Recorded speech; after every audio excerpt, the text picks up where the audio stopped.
Antara Lampung dan Jakarta, tragedi aborsi maut akhiri hubungan gelap Ristia Agus di Kelapa Gading.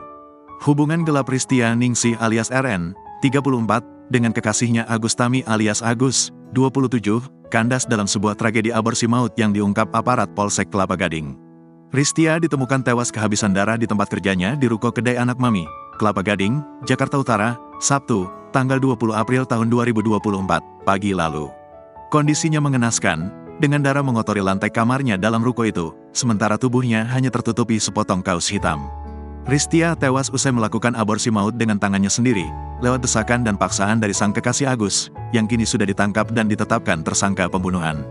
Kematian Ristia awalnya diketahui pemilik ruko, yang pada Sabtu pagi melaporkan temuan itu ke sekuriti setempat dan diteruskan ke Mapolsek Kelapa Gading.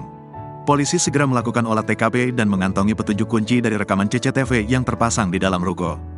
Dari rekaman kamera pengintai itu, terekam aktivitas terakhir Ristia pada Jumat, tanggal 19 April tahun 2024, malam sebelum ditemukan tewas pada Sabtu pagi.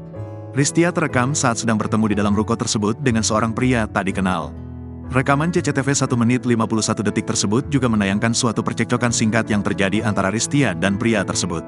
Terlihat sang pria merampas handphone dari tangan Ristia, sebelum akhirnya keluar dari dalam ruko. Setelah mengantongi rekaman CCTV, polisi tak mau kehilangan momen untuk segera mengidentifikasi dan mengejar pria tersebut. Hasil identifikasi, pria tersebut tak lain adalah Agus, yang diketahui merupakan kekasih daripada Ristia.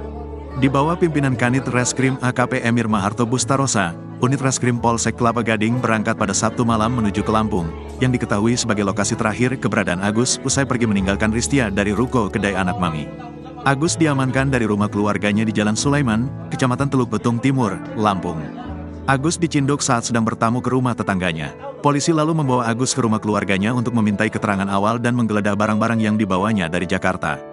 Proses penangkapan Agus berlangsung tanpa kendala, meski yang bersangkutan sempat beberapa kali mengelak saat dikonfrontir petugas. Misalnya, Agus mengelak saat didatangi diminta menunjukkan handphone milik korban yang dibawanya.